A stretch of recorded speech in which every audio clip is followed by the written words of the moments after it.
သူမြတ်ကြီးဖေယနေ့ညသာသနာတော်နှစ်2569ကောဇာတက္ကရာ1385ခုနှစ်ပထမဝါဆိုလဆန်း6ရက်2023ခုနှစ်ဇွန်လ23ရက်တောက်ကြနေ့ညဓမ္မဒါနကုသိုလ်ရှင်များဖြစ်ကြသောနှစ်ဖက်သောမိဘများအမှုထား၍ဥတန့်စောနှင့်ဒေါ်တိတိစောတို့၏50နှစ်ပြည့်မွေးနေ့အလှမန္တလေးမြို့မိဘမြတ်တာပရိဘောဂဆိုင်မှမိခင်ကြီးဒေါ်ခင်အေးအားမှုထား၍တမီဒေါ်အေးခိုင်၏50နှစ်ပြည့်မွေးနေ့ကုသိုလ်ဥကြော်မိုးလွင်ဒေါ်ခင်ငုဝါရွှေတမီမနှင်းမှုတရာရွှေမိသားစုမနှင်းမှုတရာရွှေ၏12နှစ်ပြည့်မွေးနေ့အလှကွယ်လွန်သူဥစလိုင်းစိန်အားရည်စု၍ဇနီးဒေါ်မိုင်းခန့်စိန်နှင့်သားသမီးများကိုချစ်မမောင်၏43နှစ်ပြည့်မွေးနေ့အလှရန်ကုန်မြို့ပါမောက္ခဒေါက်တာဦးသိန်းလွင်ဒေါ်နီလာဦးသမီးမစ္စတာဟွန်တောင်းမဆုမွန်တန်မိသားစုပါမောက္ခဒေါက်တာဦးသိန်းလွင်၏မွေးနေ့လူဘဘဦးထွန်းလွင်62နှစ်ပြည့်မွေးနေ့လူဦးတန်းငွေ၏80နှစ်ပြည့်မွေးနေ့လူသမီးကြီးမတ်တင်တင်နွယ်သားငယ်မောင်ဆန်းသူကျော်တို့၏မွေးနေ့လူအဖွားဖြစ်သူဒေါ်အေးနှင်းခဒေါ်ကျော်မြအားအမှုထား၍မြေးဖြစ်သူကိုမျိုးကိုကောင်းမှုကွယ်လွန်သူမိဘနှစ်ပါးအားရည်စု၍ဒေါ်တောင်းကြည်မောင်နှမတူတူမများထွန်းသစ္စာဘောဓမိတ္တိလာမြို့တို့၏စုပေါင်းဆင်ရင်ကျင်းပလို့အသောအွန်လိုင်းဓမ္မသဘင်နှင့်ဆက်လျင်၍ကျေးဇူးတော်ရှင်ပါမောက္ခချုပ်ဆရာတော်ဘုရားကြီးမှတရားဒေသနာတော်များဟောကြားချီးမြှင့်ပေးသနာတော်မူပါယံဖျားတွေ့တော်ခြေတော်သောဥခ၍ရိုသေစွာလျှောက်ထားအပ်ပါသည်ဗျာသာသနာတော်နှစ်2569နှစ်ကောဇာတက္ကရာ1385ခုနှစ်ပထမဝါဆိုလဆန်း6ရက်2023ခုနှစ်ဇွန်လ23ရက်တောက်ကြနေ့၌အွန်လိုင်းမှာဟောကြားအပ်သောကပ္ပဥကာလလူသားများဤစိတ်နေသဘောထားများမြတ်စွာဘုရားဟောထားတဲ့တိကနိကေမှာအခဉ္ညတုတ်ဆိုအခဉ္ညရဲ့အဓိပ္ပာယ်ကအခဆိုတာအစပထမညာဆိုတာသိဖို့ကပ္ပဥအကြောင်းသိကောင်းစရာဒီလိုဆိုလို့ရပေါ့ကပ္ပဥကျမ်းလို့လည်းပြောလို့ရတယ်ခရစ်ယာန်တွေမှာလည်းကပ္ပဥကျမ်းဆိုတာရှိတာပဲသူတို့မှာလည်းနော်ဒါကဘုရားဘာသာနဲ့ပတ်သက်တဲ့ကပ္ပဥကျမ်းဒါကြောင့်မို့အခဉ္ညကိုဒီတော့ကိုဖွင့်ဆိုတဲ့အခါမှာအထက်ကရာတွေကဘယ်လိုရေးတုံးဆိုလောကုပ္ပတ္တိဝန္တကထာလို့ရေးတယ်လောကုပ္ပတ္တိဆိုဩကတလောကကြီးဖြစ်တည်လာဖို့အစဉ်ဆက်ကိုဖော်ပြတဲ့ကျမ်းပေါ့လောကုပ္ပတ္တိဆိုလောကရဲ့ဖြစ်မှုဆိုဒါအဲ့ဒီပါဠိစာပေမှာအထက်ကရာတွေသုံးထားတယ်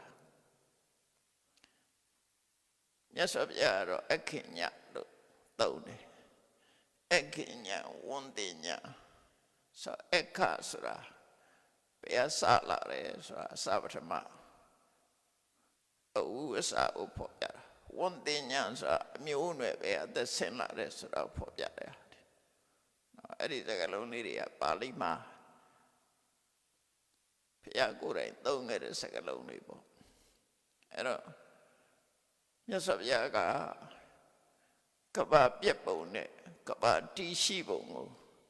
အသေးစိတ်တော့မဟောဘူးသို့တော့ကပ္ပဥကာလလူသားတွေရဲ့အစပထမကိုတော့အသေးစိတ်ဟောတယ်တရဝစတင်ဖြစ်ပုံတော့မဟောဘူးဘာလို့မဟောတော့ဆိုမနေ့ကပြောတဲ့အတိုင်းမြတ်စွာဘုရားကတရဝရှိတယ်လို့လက်ခံထားတာမရှိဘူး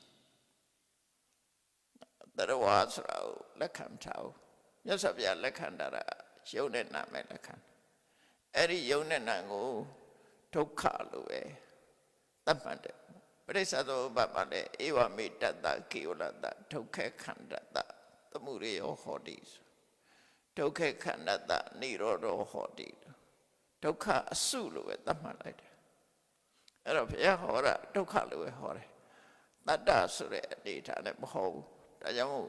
တရဝအကြောင်းနဲ့ပတ်သက်လာလို့ရှိရင်မြတ်စွာဘုရားတရဝရှိတယ်လို့မယူဆသည့်အတွက်ကြောင့်တရဝအကြောင်းနဲ့ပတ်သက်လာရင်နှုတ်ဆက်နေတယ်မရှိတာကိုမပြောဘူးပေါ့တကယ်ရှိ အဲ့တော့တရားဝါလို့ထင်တာကဣတုရှင်ပေါ့ဥမာမဲ့စက်ရုပ်တရုပ်ကိုလူအစ်စ်လို့ထင်နေတာဣတုရှင်ပဲခဏခေတ်မှာဆိုပိုနာလဲစရာရှိတယ်ပေါ့နော်ဘာလို့လို့ဆိုတိုးတက်ဖြစ်ပေါ်လာတဲ့ဒီစက်ရုပ်တွေကရုပ်အတုတွေကပေါ်လာတယ်လေခုခေတ်မှာ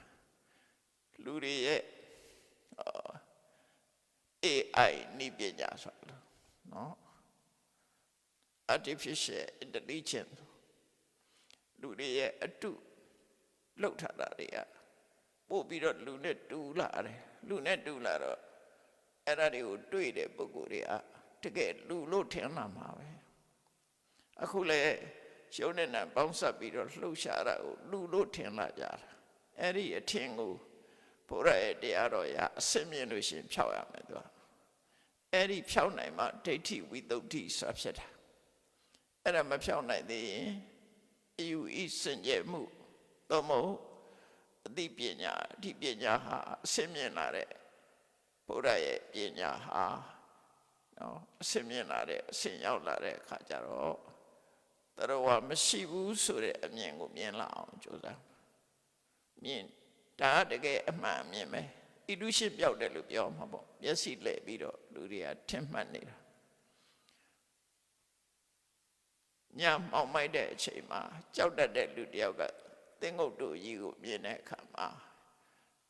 သူကကြောက်တဲ့စိတ်ပေါ်တော့တစေတရေကြီးတို့ကုတ်တုတ်ကြီးထိုင်နေတယ်လို့ဆိုရင်သူကြောက်စိတ်တွေပိုများလာတာအဲ့ဒါအလင်းအားနဲ့ဓမိနဲ့ဖြစ်စီထိုးပြီးတော့ကြည့်လိုက်တော့နော်သင်္ကုတ်ကြီးဆိုတာသိတာနဲ့ကြောက်တာမရှိတော့တစေလို့ထင်မှကြောက်တာသူကြောက်တတ်တဲ့အရာလို့ထင်မှကြောက်တာအဲ့ဒါလိုပဲအထင်အမြင်က၆လှတတ်တယ်ပေါ့အထင်အမြင်ကလူကိုလည်းဆွဲလန်းစေတတ်တယ်ဆွဲလန်းစေတတ်တယ်လှပတဲ့အရာဝတ္ထုတွေကလူရဲ့စိတ်ကိုဆွဲဆောင်ကြောက်မဲ့ဖွယ်အရာတွေကလူရဲ့စိတ်ကို၆လန်းတတ်တယ်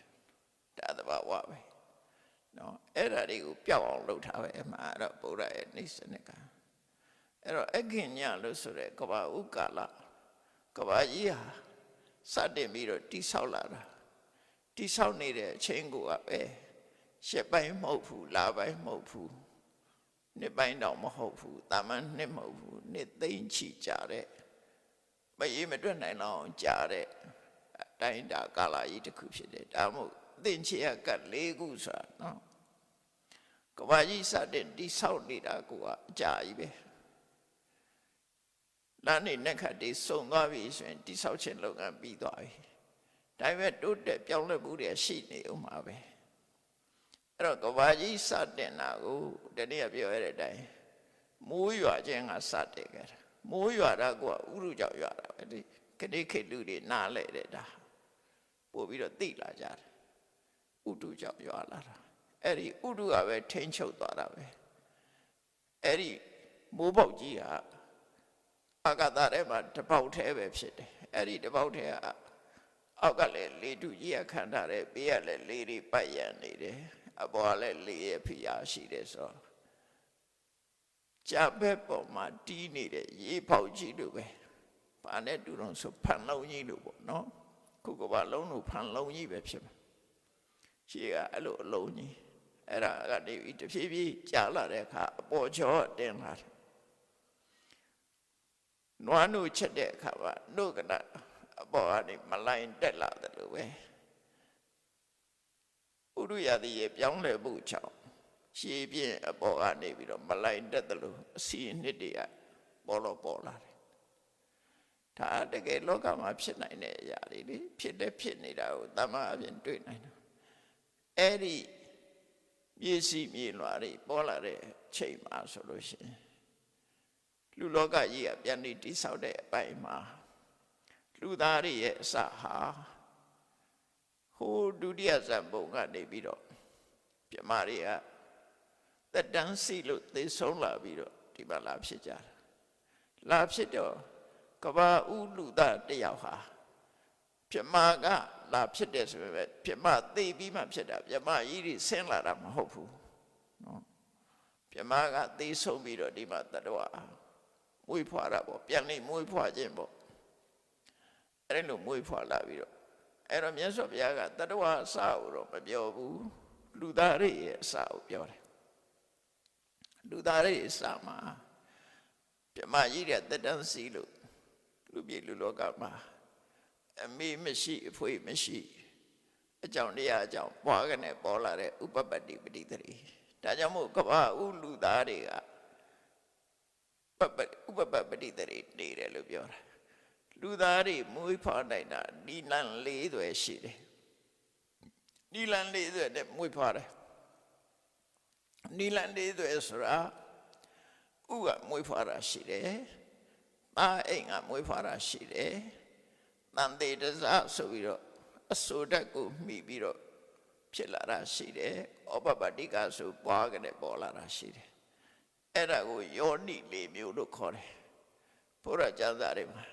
အဲ့တော့လူသားတွေဟာဒီအကြောင်းလေးမျိုးနဲ့မွေးဖွားနိုင်တယ်တဲ့မွေးဖွားဖို့မွေးဖွားနေမိခင်ရဲ့ဝမ်းကမွေးတာကိုဆလပူဇာလို့ခေါ်တယ်သားအိမ်ထဲမှာတိဆောက်ပြီးတော့စတင်ပြီးတော့ဖြစ်လာတာဆလပူဇာအဲ့ဒါကတစ်ခုနောက်တစ်ခုကတော့ဥကမွေးတယ်ဆိုတာတော့ကြက်တင်ငှက်တယ်လို့ပဲပထမဥထုတ်လိုက်ပြီးတဲ့အခါအပြစ်မှာဥကနေပြီးတော့တခါလူသားဖြစ်တာရှိတယ်အဲ့ဒါစာပေမှာတော့ရှာပါပေါ့ကွန်တဒိဋ္ဌမထေဆိုတာသူကကိဏယဥကနေပြီးတော့လူသားဖြစ်လာတယ်ဆိုတော့မှတ်တမ်းလေးတော့ရှိတယ်ဒါအန္တဇလူသားပေါ့ဆလပူဇာလူသားတော့ခဏိခေတ်မှာမွေးနေတဲ့ထုံးစံအတိုင်းပဲအဲ့ဒါပုံများတယ်အန္တဇလူသားဆိုတာအဲ့ဒီကိဏယဥကနေပြီးတော့မွေးတာရှိတယ်ပေါ့နောက်တစ်ခုကတော့တန်တေရဇလူသားတွေကတော့ဗုဒ္ဓခေတ်က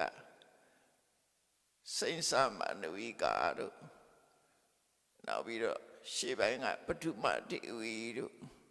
နောက်ပိုင်းမှာဆိုလို့ရှိရင်အမ္ဘပါဠိတို့နောက်ပောက္ခရတတိပုံနာတို့အဲ့ဒါတွေကတန်တေရဇတွေသူတို့ကြာဘူးတယ်ပါလူဖြစ်လာကြတာသူတို့ကြာဘူးတွေကနေပြီးတော့လူဖြစ်လာကြတာအဲ့တော့တန်တေရဇနဲ့ဥပပတ္တိကဘာထူးတော့ဆိုရင်တန်တေရဇကလည်းဖြစ်ကြတဲ့ကသူကကိုရင်ကပြည့်ပြည့်စုံစုံနဲ့တခါတည်းဖြစ်တယ်နော်ဆလပူဇာနဲ့အန္တဇသားအိမ်လူစားနဲ့ဥကမွေတဲ့လူသားတွေကြတော့သူကအစင်းစင်တိုးတက်ပြောင်းလဲလာတာ embryology စင်းစင်တိုးတက်ပြောင်းလဲတန်တေရဇဆိုတာကြတော့မဟုတ်ဘူးအင်္ဂခြေလက်အပြည့်စုံသေးသေးလေးအပြည့်စုံတခါတည်းဖြစ်တယ်ပြီးတဲ့အခါမှာတဖြည်းဖြည်းကြီးထွားလာတာသူကဖြည်းကြီးထွားလာတာ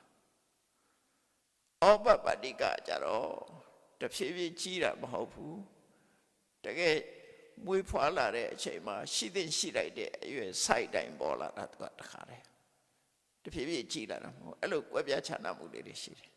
နော်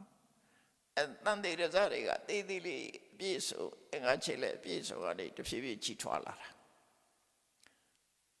ဩပပတ္တိကကြတော့ဘွားကနေပေါ်လာတာရှိသင့်ရှိလိုက်တဲ့အရွယ်ကိုတခါတည်းဖြစ်လာတယ်တော့အဲ့ဒီလိုလူသားတွေဟာ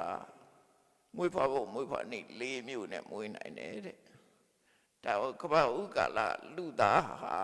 ဩပပတ္တိကလို့ဆိုတာအဲ့ဒါကြောင့်ပြမကသိလာပြီးတဲ့နောက်မှာလူပြည်လူလောကမှာဘယ်တတ္တဝါမှမရှိသေးတဲ့အချိန်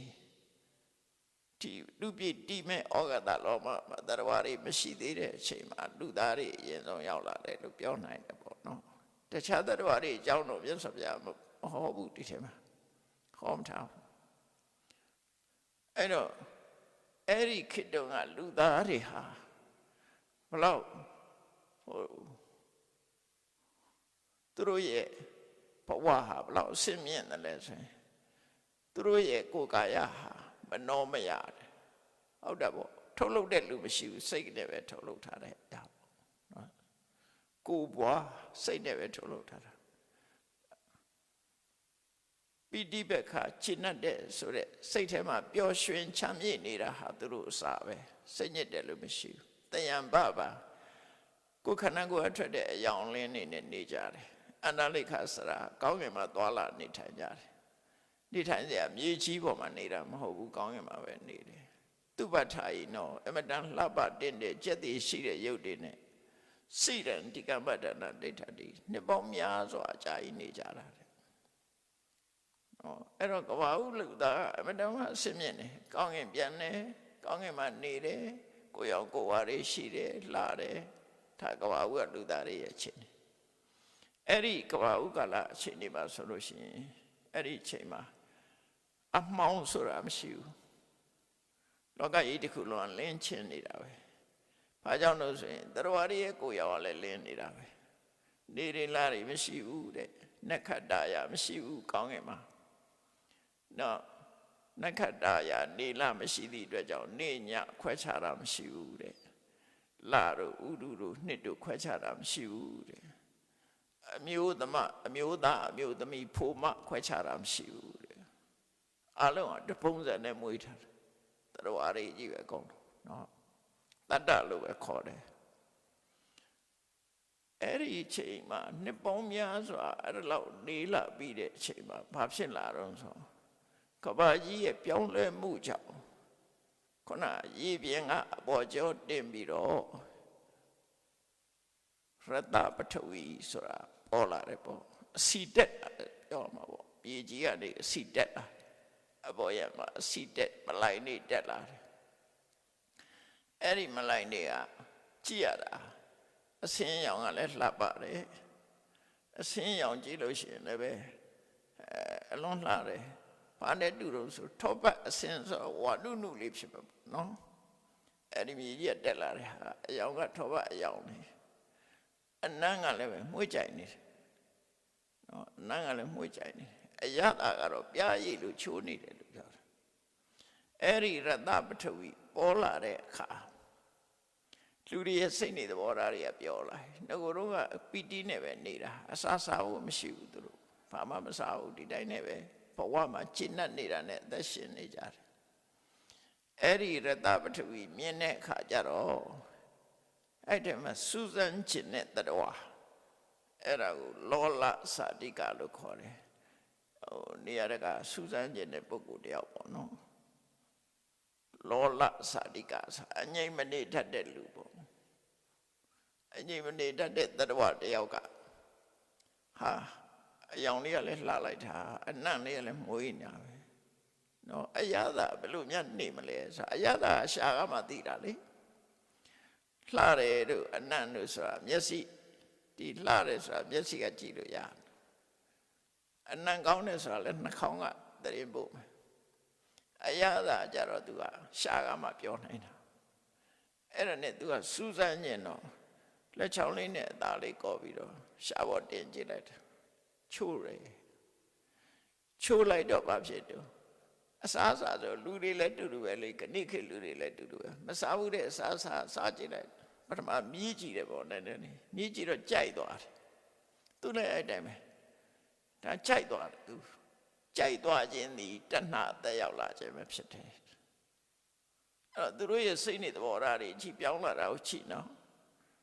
ငကိုယ်တော့ကအစာအာဟာရစားတာမဟုတ်သည့်အတွက်ကြောင့်အစာနဲ့ပတ်သက်တဲ့ရတ္တတဏှာဆိုတာမရှိဘူးအခုအဲ့ဒီလူက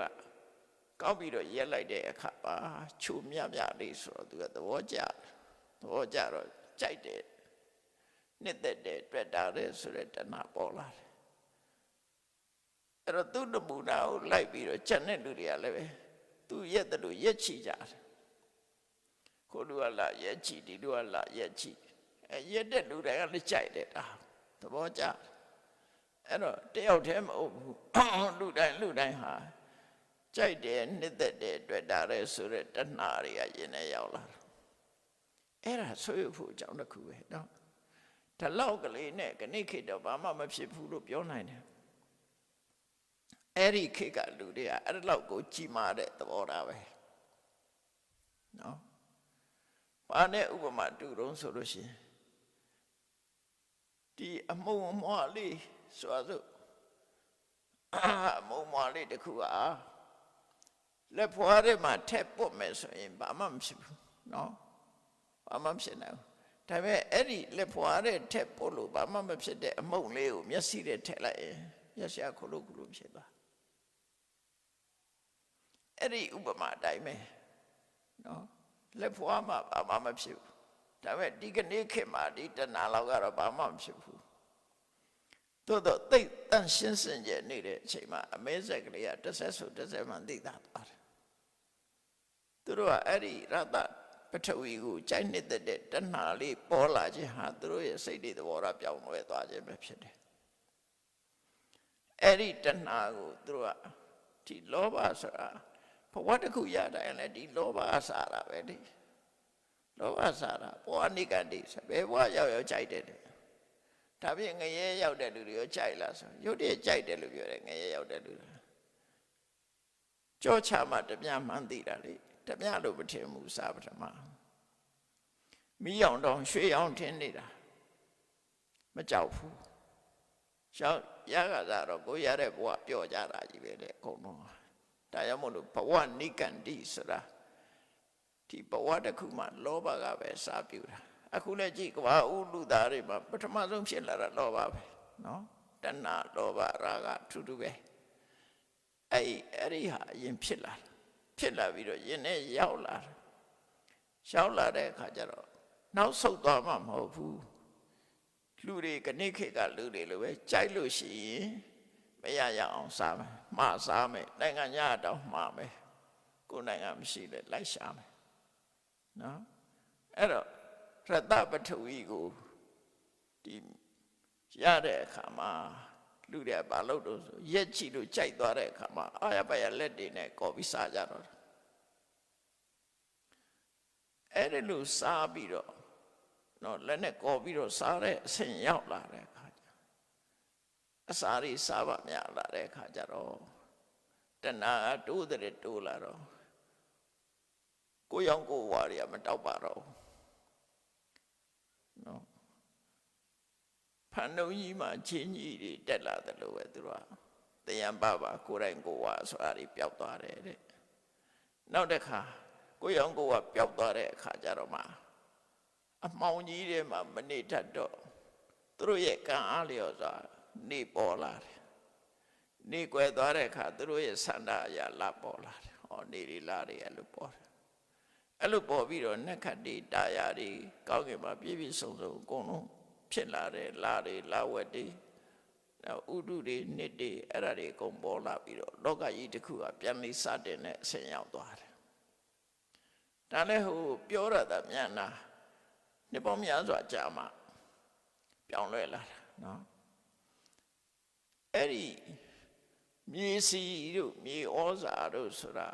ခဏထီအောင်ကဘာမြေကြီးထဲမှာရှိနေပုံရတယ်။ဘာဖြစ်လို့တော့ဆိုဝေရင်းစာပြည်မြတ်စွာဘုရားဝါဆိုတဲ့အချိန်မှာမိုးခေါင်ကြီးရှာပြီးတော့အကပ်ပေးကြီးစိုက်တယ်။စိုက်တဲ့ပြကောက်ပင်နေရအကုန်လုံးရိုးရမယ်ဖြစ်သွားတယ်။ရှေးခေတ်ကတော့ဆက်သွယ်ရေးမကောင်းတော့တနေ့နဲ့တနေ့ကူလို့မရဘူးဝေးကြီးတွေအဲ့တော့ဝေရင်းစာထိတာမှာအစာကမခေါင်းမာလူတွေတေးကြချေကြအဲ့ဒီအချိန်မှာဘုန်းကြီးတွေကဘယ်လိုလုပ်ဆွန့်ခံလို့ရမလဲမြတ်စွာဘုရားနဲ့တန်ခါ900ကဝိရိယမှာရှိနေတယ်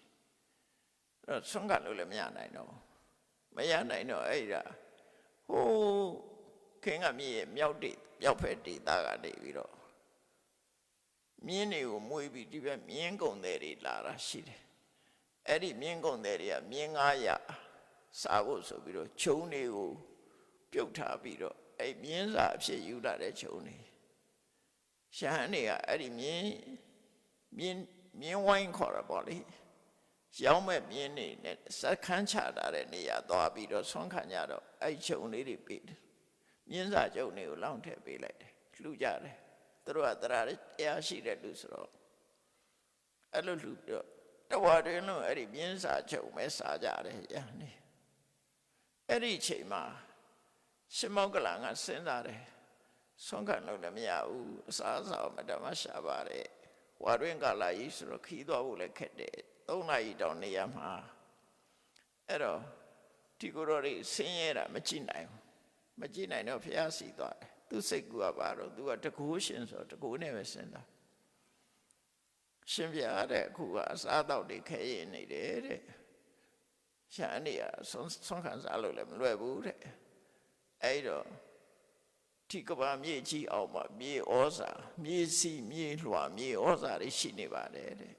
နော်အခုဒီအချိုးတက်တွေကဘာဥက္ကလာမှာပေါ်တယ်ရတပထဝီတွေအောက်မှာရှိနေသေးတယ်အဲ့ဒါတွေကိုတပည့်တော့ထုတ်ပြီးတော့ကိုတော်တွေကိုကျွေးကျင်တယ်ပေါ့အဲ့ဒါတွေသူဆန္ဒအဲ့လိုကျွေးကျင်တယ်ဆိုမြတ်စွာဘုရားမင်းဘယ်လိုထုတ်ပါတော့ဆိုအခုလက်ရှိမြေကြီးပေါ်မှာရှိတဲ့တရားတွေကိုအဲ့ဒီလိုကဘာမြေကြီးတစ်ခုလက်ဖွာတစ်ခုပေါ်မှာဘယ်ဘက်လက်ပေါ်မှာအဲ့ဒီမြေကြီးဖန်ဆင်းပြီးတော့ဒီတရားတွေကိုအဲ့ဒီကိုခဏရွှေ့ထားပြီးတော့ညာဘက်လက်နဲ့မြေကြီးကိုပြောင်းပြန်လှန်လိုက်မယ်ဆိုရင်အောက်ခြေမှာအဲ့ဒီမြေဩဇာတွေရှိတယ်ပေါ့အဲ့ဒါတွေယူပြီးကျွေးပဲဆိုအဲ့ဒါမဆိုးစာနာရိတ်ခါအတွက်တော့ဒါဖူးလုံတော့မယ်နော်မြေကြီးအောင်မှရှိနေသေးတယ်ကမ္ဘာစာနာရိတ်ခါအဖွဲ့ကိုတရင်ပေးထားမြေစီတွေရှိနေသေးတယ်ဆိုတာသိချရတယ်ပေါ့မြေစီမြေဩဇာတွေရှိနေတယ်အဲ့လိုလုပ်မဲ့ဆိုတော့မြတ်စွာဘုရားကမလုပ်ချင်ပါနဲ့ပေါ့ကလားတဲ့လူတွေဟာတောင်းကြလို့ရှိရင်အယူစားတွေတွဲမှာကောမှာနေမယ်မလုပ်ပါနဲ့ဘာဖြစ်လို့တော့ဆိုတော့မြတ်စွာဘုရားရှင်မောကလန်တို့တကူရှိတဲ့ပုဂ္ဂိုလ်တွေကလုံနိုင်တော့လေနောက်တစ်ခေတ်ကျရင်တကူမရှိဘူးဆိုရင်မလုံနိုင်ရင်လူတွေကပြစ်မှားလိုက်မယ်တဲ့အလကားပါဒီခေတ်ဖို့ကြီးတွေဘာမှမစွမ်းတော့ဟိုရှင်မောကလန်တို့လိုမတတ်ဘူးဆိုပြီးတော့လူတွေကဒီတကူမရှိတဲ့သူတော်ကောင်းတွေကိုပြစ်မှားမိလိမ့်မယ်တဲ့ဒါကြောင့်မလုံချင်ပါနဲ့နောက်တစ်ခုထပ်တောင်းသေးတယ်ရှင်ပြအဲ့လိုဆိုလို့ရှိရင်မြောက်ကျွန်းကိုဆွမ်းခံမှုဥဒ္ဒရကုရုဆိုတဲ့မြောက်ကျွန်းဘက်ကိုဆွမ်းခံမှုပြီးတော့လုပ်ပြီးတကူရှိတဲ့ကိုယ်တော်ဖြစ်စေမရှိတဲ့ကိုယ်တော်ဖြစ်စေမြေကျောကိုရှုံးလိုက်လို့ရှိရင်ဒီကိုယ်နေရာကျောင်းနာမြောက်ကျွန်းကရောက်လာတဲ့အခါမြေကျောပြန်ဆန်းလိုက်မြောက်ကျွန်းရောက်သွားပြီဒီကိုယ်တော်ပြန်ကျင်တဲ့အချိန်ကျတော့လည်းဒီဘက်တက်လိုက်အောင်အဲ့ဒီပုံစံနဲ့သူကလှုပ်ပြီးမှပြောဖေရမလှုပ်ပါနဲ့ဒါတွေဘိုက်အတွက်ဝမ်းရည်အတွက်ဒါတွေကိုအသုံးချတာမကောင်းဘူးပေါ့နော်ပြဿနာကြုံတွေ့လာရင်အဲ့ဒီပြဿနာကိုကြံ့ကြံ့ခံကြိုက်တယ်ဖေရဖြစ်ပေါ်လာတဲ့ပြဿနာခါစီခံဆိုလိုတာဘလောက်ခဏရှိတဲ့လူတွေမှာသူတို့ကောင်းတယ်အဲ့ဒါတွေကိုကြည့်မယ်ဆိုရင်ဒီကဘာဦးကမြေစီတွေအဲ့ဒီမှာရှိနေသေးတယ်လို့ဆိုနိုင်တယ်ပေါ့နော်အဲ့ဒီမှာဒီမြေစီကိုစားပြီးတော့တရားတွေဟာနှစ်ပေါင်းအကြာကြီးမြေစီစွာစားပြီးတော့လူတွေအကြာကြီးနေခဲ့ကြတယ်ဘယ်လောက်ထိအောင်ကြာလာတော့ဆိုခုနနေတွေလာတွေပေါ်လို့ကဘာကြီးတိဆောက်ပြီးတဲ့အချိန်မှာသူတို့ဒါတွေပဲစားနေကြတယ်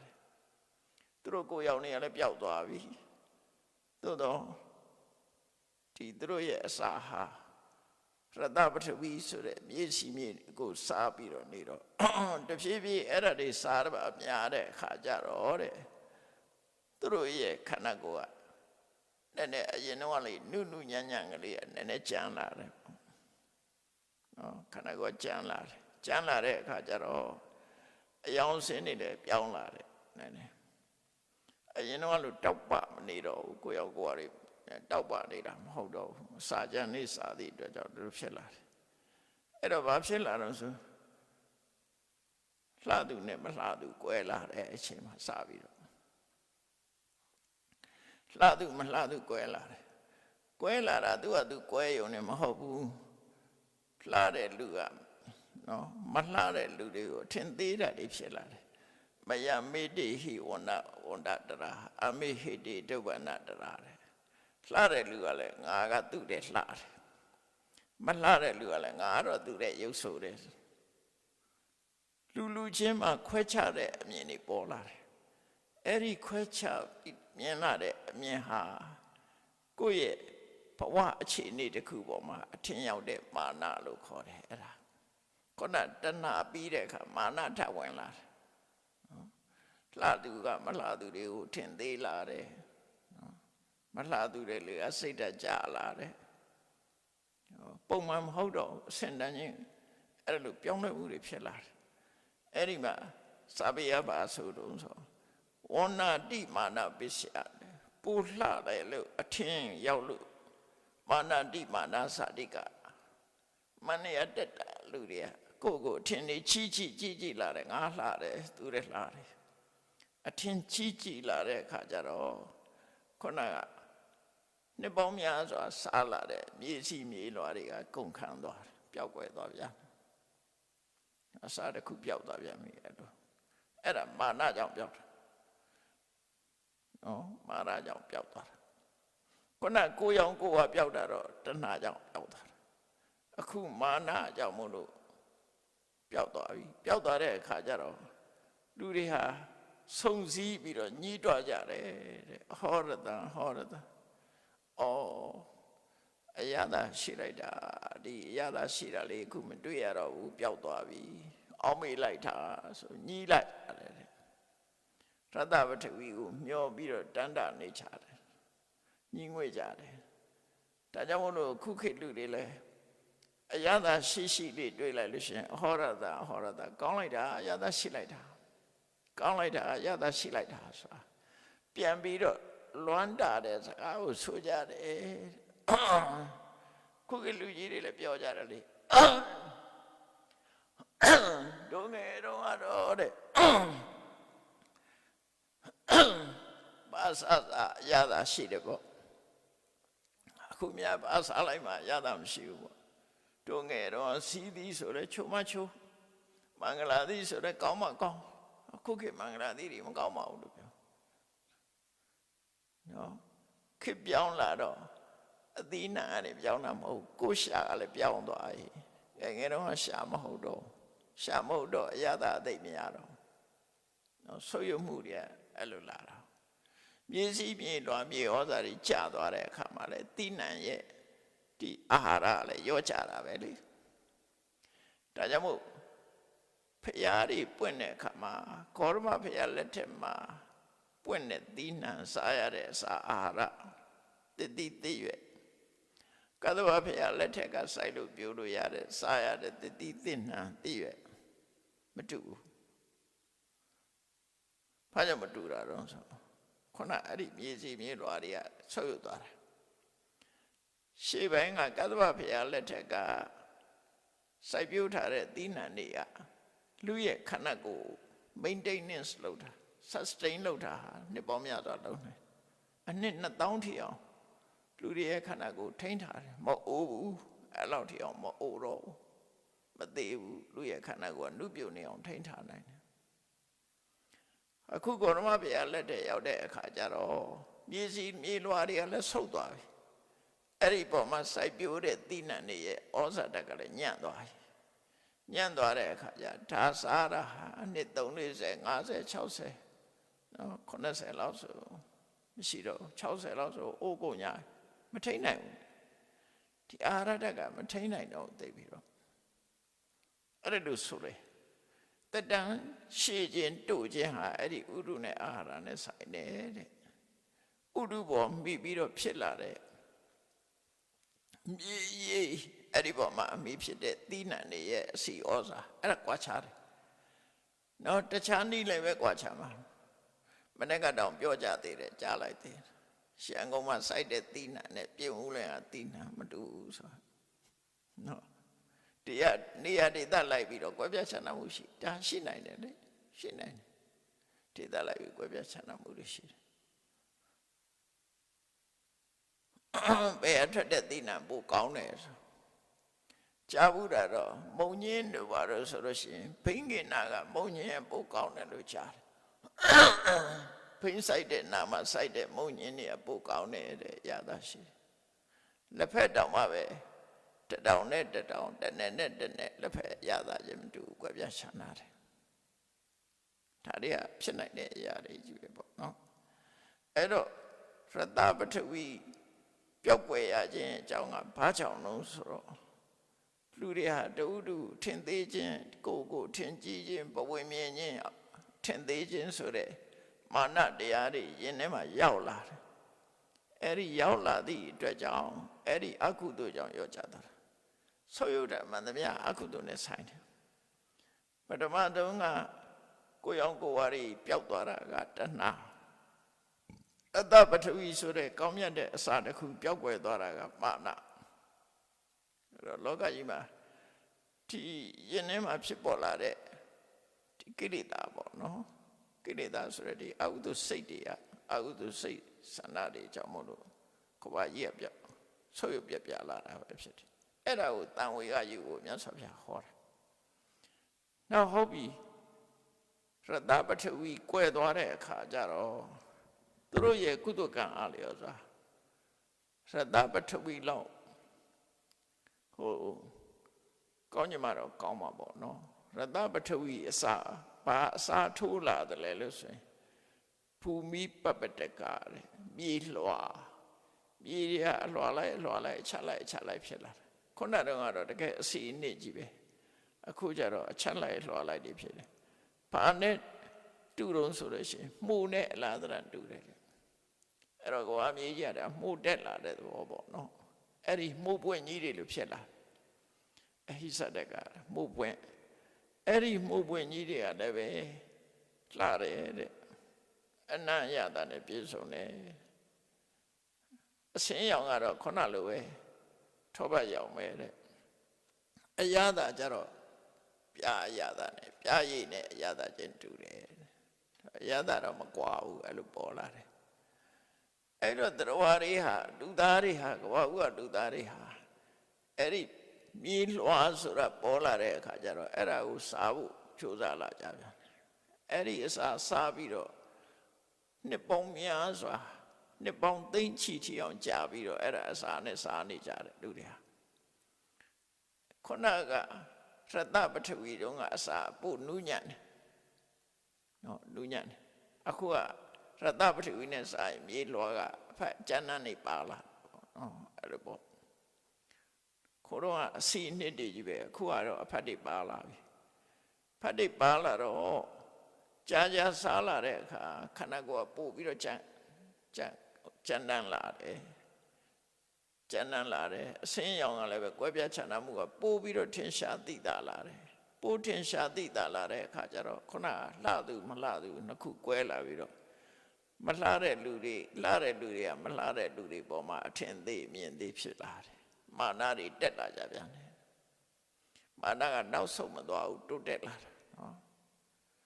လူတွေရဲ့ဒီလှပမှုမလှပမှုဆိုတာကွဲပြားခြားနားမှုတွေဒါများလာတယ်အဲ့ဒီလိုမာနအရှိန်ကတိုးမြင့်လာသည့်အတွက်ကြောင့်ภูมิပပတကလို့ဆိုတဲ့မြေလွှာတွေကလည်းပျောက်သွားကြပျောက်တယ်ဆိုတာချက်ချင်းဝုန်းခနဲ့ပျောက်တာတော့မဟုတ်ဘူးတဖြည်းဖြည်းပျောက်သွားတဖြည်းဖြည်းပျောက်တော့ဘာပေါ်လာတော့ဆိုပတာလတာမြေနွယ်ဆိုပေါ်လာတယ်ဘာနဲ့တူတော့ဆိုကွန်းနွယ်နဲ့တူတယ်ခုနကတော့မှုတွေလို့ဟာမျိုးတွေဖြစ်တာအခုကကျတော့နွယ်ပင်နေလို့ဖြစ်လာပြန်နော်နွယ်ပင်နေလို့ပေါ့နော်အဲ့ဒါကိုပတာလတာလို့ခေါ်တယ်ကွန်းနွယ်နဲ့အလားတရတူတယ်တဲ့သူကလည်းပဲအစင်းအနံ့အရသာနဲ့ပြည့်စုံတယ်တဲ့အစင်းကတော့ထောပတ်အယောင်ပဲတဲ့အယောင်ကတော့ထောပတ်အယောင်အရသာကတော့သိမကွာဘူးပြားရည်ရဲ့အယောင်ပဲပြားရည်ရဲ့အရသာပဲတဲ့နောက်ထပ်တတိယမြောက်အစာတစ်ခုပေါ်လာတာအဲ့ဒီအစာကိုပဲလူတွေကအာပြုတ်ပြီးတော့စားကြပြန်တယ်နော်တဖြည်းဖြည်းတော့အစာကျန်းလာတဲ့သဘောရှိတယ်အဲ့ဒါတွေနှစ်ပေါင်းများစွာစားလိုက်တဲ့အခါတဲ့ခန္ဓာကိုယ်အသားရည်တွေတဖြည်းဖြည်းပို့ပြီးတော့ကြမ်းခိုင်ကြမ်းလာတယ်ပေါ့ပြီးတော့အစင်းရဲ့ကွဲပြားမှုတွေတယောက်နဲ့တယောက်မတူမှုတွေအစင်းလှမှုမလှမှုတွေပို့ပြီးတော့ဆိုးလာတယ်ဆိုးလာတော့ငါသူ့ရဲ့ပို့လှတယ်ငါတို့ကသူ့ရဲ့ပို့ရုပ်ဆိုးတယ်ဆိုတဲ့ခွဲပြားခြားနားမှုတွေဖြစ်လာတယ်ဖြစ်လာပြီးတော့မာနတွေကတက်လာကြတယ်မာနဆိုတဲ့သဘောကအထင်ရောက်တာပဲလေ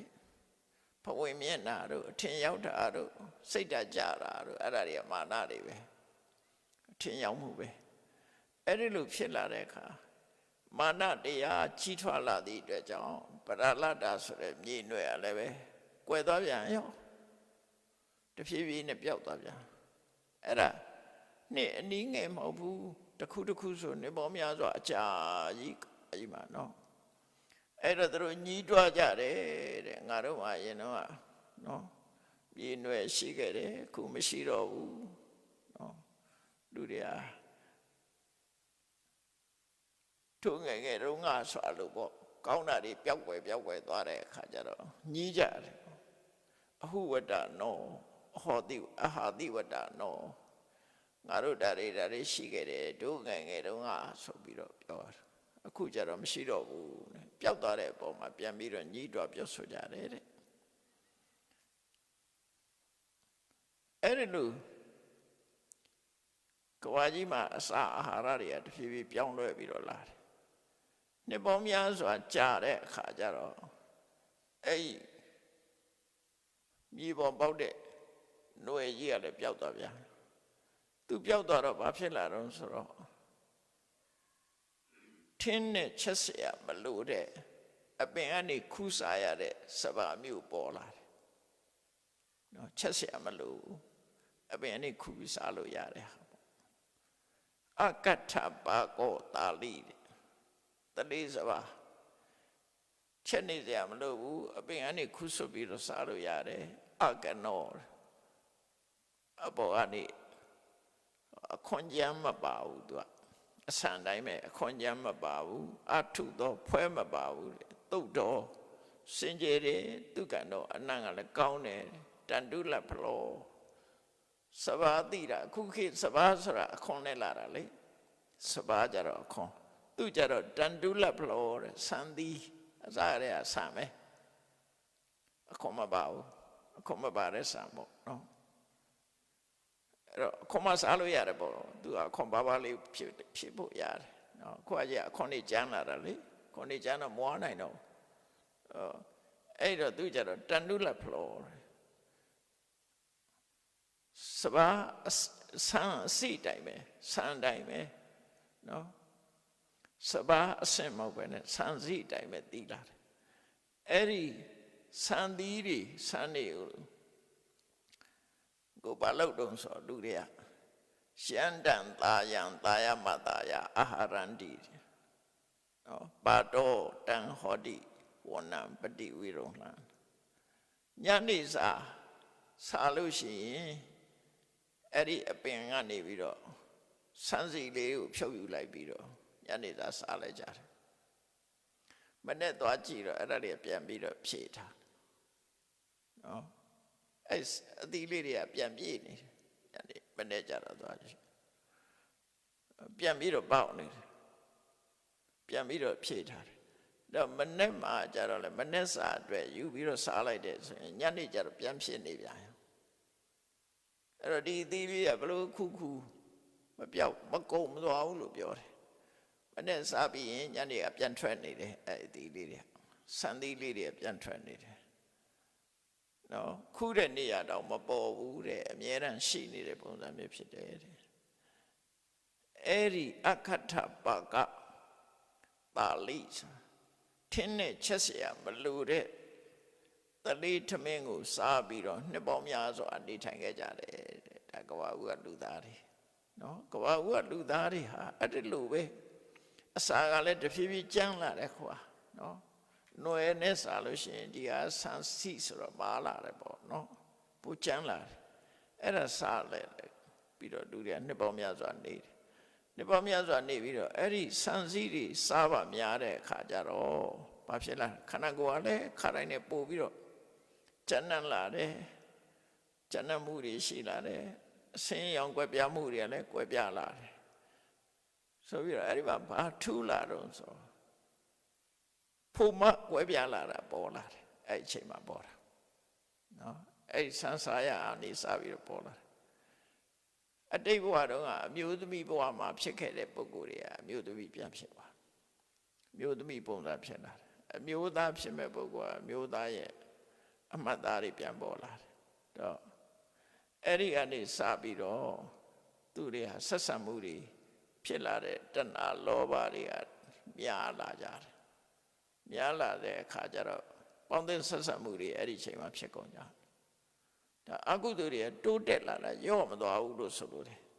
ခုနမာနအပြင်မှာအခုတဏှာကာမဂုဏ် ဒါတွေကဒါများလာပြီးတော့လူတွေကအဲ့ဒီတော့ဆက်ဆံမှုတွေကဖြစ်လာတဲ့အခါကျတော့အင်ကြီးရကြီးပေါ်လာကြတယ်မကြိုက်တဲ့လူတွေကအဲ့လိုဆက်ဆံပေါင်းသင်မှုတွေကိုမကြိုက်တဲ့လူတွေကခဲနဲ့ပြစ်ကြတယ်နော်မြေမှုန့်နဲ့ပြစ်ကြတယ်အဲ့လိုလုပ်တယ်နွားချေးကြောင်နဲ့ပြစ်ကြတယ်လို့ဒီလိုဆိုတယ်အဲ့တော့နွားချေးကြောင်ရှိတယ်ဆိုတော့နွားတွေကပဲရောက်နေတယ်မသိဘူးဒီမှာနွားချေးကြောင်နဲ့ကောက်ပြစ်တယ်လို့ပါအဲ့နွားတွေလည်းရှိပုံရတယ်ကြည်ရတယ်အဲ့ဒါတွေကိုတော့အသေးစိတ်မပြောဘူးနော်ဘာဖြစ်လို့လူတွေဟာဒီလိုတယောက်တယောက်လုံးကြတယ်လဲဆိုပြီးတော့အဲ့မှာသူတို့နွားချေကြောက်တွေနဲ့ပြေးကြပြီးတော့အဲ့ဒီကနေစားပြီးတော့အကားဝယ်ဖြစ်ဖို့အိမ်ဆောက်တာပေါ်လာခဲ့တယ်ဒါအက္ခညတုတ်မှာနော်ညမပြန်နေရှိတယ်ဖတ်ကြည့်ကြလို့ရှင်အက္ခညတုတ်ဆိုတာကိုဖတ်ကြည့်အက္ခညတုတ်ကဘာဦးကလူသားတွေဆိုလိုတဲ့အဓိပ္ပာယ်ကတော့လူလောကကြီးကအဲ့ဒီလိုတဖြည်းဖြည်းပြောင်းလဲလာခဲ့တာ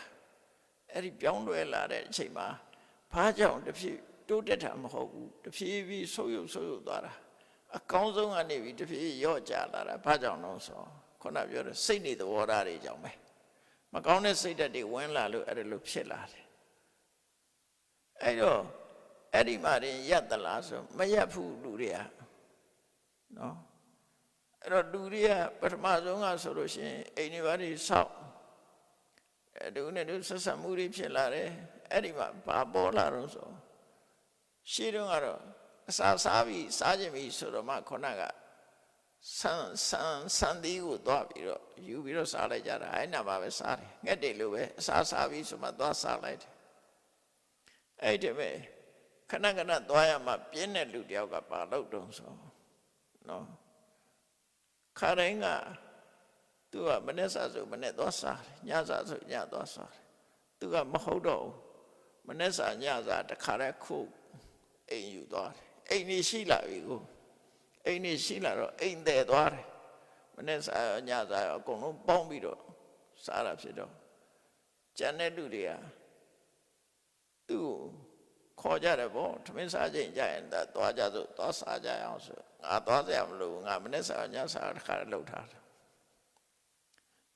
အဲ့ဒါသူ့နီးကိုတော့ကြပြီးတော့သူ့နောက်လိုက်လှုပ်ကြတဲ့အခါကျတော့တခါတည်းနဲ့နှစ်ရက်စာလှုပ်လာကြတယ်ကျန်တဲ့လူကလည်းနှစ်ရက်စာငါလည်းနှစ်ရက်စာနှစ်ချိန်စာပေါ့လေမနေ့စာညစာတခါတည်းယူထားလိုက်အဲ့ဒီလူတွေမနေ့စာညစာပေါင်းပြီးတော့သူ့သိမ့်မှုသိမ့်ဆဲမှုတွေဖြစ်လာတယ်အဲ့ဒီကနေတခါတိုးပြီးတော့တရက်ကနေနှစ်ရက်စာယူသွားတယ်နှစ်ရက်စာနေသူ့နောက်လိုက်ပြီးတော့တစ်ချိန်နဲ့အဲ့လိုလုပ်တယ်ဟာကောင်းတယ်ဒါအလုပ်ရှုပ်သက်တာတယ်မင်းကြီးကောင်းတယ်ဆိုပြီးတော့လူတွေကယူသွားကြတယ်နောက်အဲ့ဒီကနေစားပြီးတော့လူတွေဟာအစာအာဟာရသူ့မိသိမ့်စည်းတယ်ဆိုတဲ့အလေးထားတစ်ခုပေါ်လာတယ်ပေါ့နော်သူ့မိသိမ့်စည်းတယ်၄ရက်စာယူသွားတယ်၅ရက်စာယူသွားတယ်တစ်ပတ်စာယူသွားတယ်အဲ့လိုနဲ့အစာအာဟာရကိုသိမ့်ဆဲတာတွေလှုပ်လာတဲ့အခါကျတော့အဲ့ဒီသိမ့်ဆဲမှုသိမ့်စည်းမှုကိုကြောင်းပြုပြီးတော့ဘာဖြစ်သွားတော့ဆိုခုနကတော့ကဆန်သီးတွေကဖွဲတွေပါလာတယ်အခွန်တွေပါလာတယ်ဆံမော်ရုပ်ရှဲလာတယ်နော်ခူးလိုက်တဲ့နေရာလဲနောက်ထပ်ပြန်မပေါက်တော့ဘူးဆွေးသွားတယ်အဲ့ဒါဆွေးသွားတယ်ပြီးတော့အုပ်စုလိုက်အပင်တွေဟာအဲ့ဒါလို့ပြန်ပြီးတော့ငကိုတော့ကတော့ပရိသပင်ကခူးစားတယ်လို့ခူးစားလို့ရတယ်အဲ့ဒီအခြေအနေကြီးကပျက်စီးသွားတယ်အဲ့တော့ဆုပ်သွားတာဘာကြောင့်ဆုပ်သွားတော့ဆိုတော့လူတွေရဲ့တဏှာလောဘကြောင့်ပဲငါဟာဆိုတဲ့သိမ့်စီးတာလည်းပဲဒါတဏှာလောဘတစ်ခုပဲလေအဲ့လိုသိမ့်စီးသို့လောက်မှုကိုကြောင်းပြုပြီးတော့လူရဲ့အစားအစာတွေကဆုပ်ပြလာတယ်လို့အဲ့တော့စိတ်ဝင်စားကြတော့ကောင်းတယ်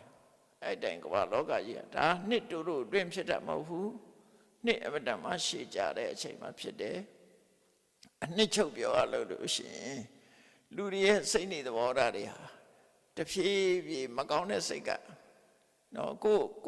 အခွင့်အရေးလိုချင်တဲ့စိတ်တွေတို့သူများတဲ့အသာစီးရချင်တဲ့စိတ်တွေတို့သူများကိုထင်သေးတဲ့စိတ်တွေတို့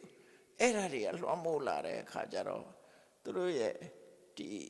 အခက်ခဲတွေကပို့များလာတယ်ဆိုးပြက်မှုတွေနဲ့ကျုံလာတယ်လို့သူတို့ဆိုတယ်အဲ့တော့ဒီအက္ကညတုတ်ဟာနောက်ရက်ဒီမှာဆက်ပြီးတော့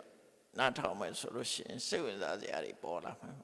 မြတ်စွာဘုရားဟောတာကတော့အဲ့ဒီပုံစံနဲ့ပဲဟောသွားတာနော်တဖြည်းဖြည်းပြောင်းလဲသွားတာ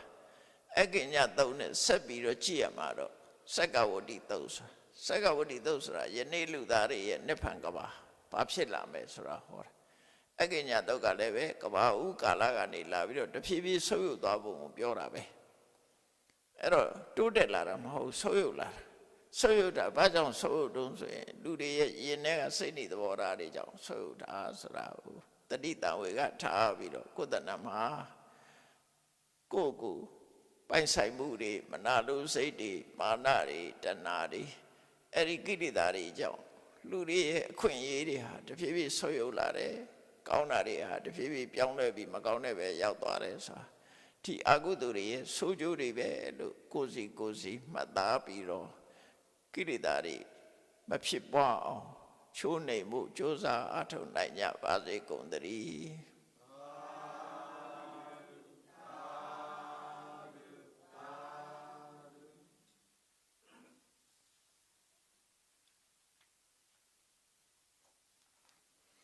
ရှိစေချာရှင်ဖေယ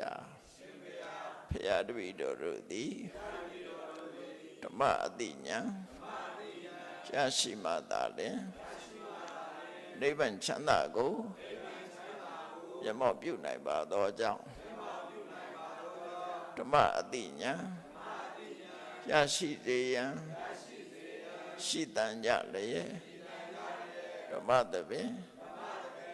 ရှင်ကျင့်ပါပြုလုပ်ကြ၍အမတဒါနဓမ္မဒါန